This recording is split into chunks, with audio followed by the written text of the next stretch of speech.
আসসালামু আলাইকুম। আজকে একটা ভিডিও নিয়ে আসি। দেখুন, এগুলা দেখে আমার আর তর মানছে না, এজন্য ভিডিওটা করলাম। অনেক রাত, হাজব্যান্ড আসছে গ্রামের বাড়ি থেকে, অনেক আম নিয়ে আসছে। এত আম নিয়ে আসছে, আমরা আসলে ছেলে মেয়ে ও আমরা 4 জন, এত আম খাবো কি করে। দেখুন কত সুন্দর সুন্দর আম। আমি রাতে ভিডিওটা করছি তো, এজন্য একটু অন্ধকার হয়েছে, ক্লিয়ারলি বোঝা যাচ্ছে না। তো এত সুন্দর সুন্দর আম দেখে কার না লোভ হবে। যাই হোক, ও অনেক কষ্ট করে এই 5 তলায় আম উঠাইছে, অনেক কষ্ট হয়েছে। আমি রাত্রে চুরি করে ভিডিওটা করতেছি ও বাথরুমে। আসলে দেশের আম ঢাকাতে নিয়ে আসছে, এর মতন একটা পাওয়া নেই। আমার আম্মা দেখুন ডাটা আরও অনেক কিছু আমার জন্য দিয়েছে,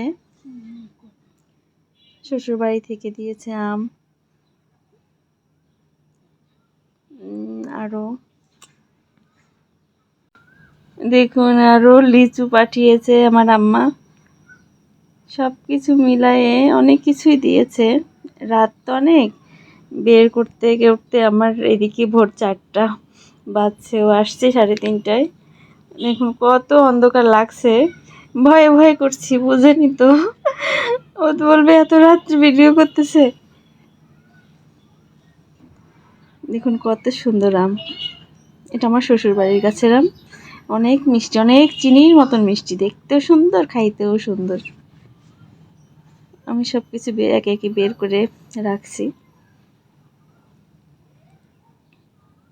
তো তেঁতুলও পাঠিয়েছে শাশুড়ি, অনেক তেঁতুল দিয়েছে। মাশাআল্লাহ, অনেক সুন্দর, অনেক সুন্দর। যদি ভালো লাগে একটা লাইক করবেন, কমেন্ট করবেন, শেয়ার করবেন। কথার মাঝে ভুল হলে ক্ষমার দৃষ্টিতে দেখবেন। আমি এত কিছু এত রাত্রে করতে পারতেছি না, অল্প অল্প করে কিছু কিছু গোছাচ্ছি। বস্তা ভরে আনছে তো, কাঁচা আম এনেছে, আমি এগুলা দিয়ে অনেক আচার দিব। দেখুন আরও পাঠিয়েছে পেঁয়াজ, পেঁয়াজগুলা দেশ থেকে দিছে, শাশুড়ি দিয়েছে। দেখুন কত সুন্দর সুন্দর পেঁয়াজ, অনেক পেঁয়াজ দিয়েছে। মাশাআল্লাহ, সব কিছু এলোমেলো করে আমি তো গোছানো শুরু করে দিয়েছি। যাই হোক, যদি ভালো লাগে একটা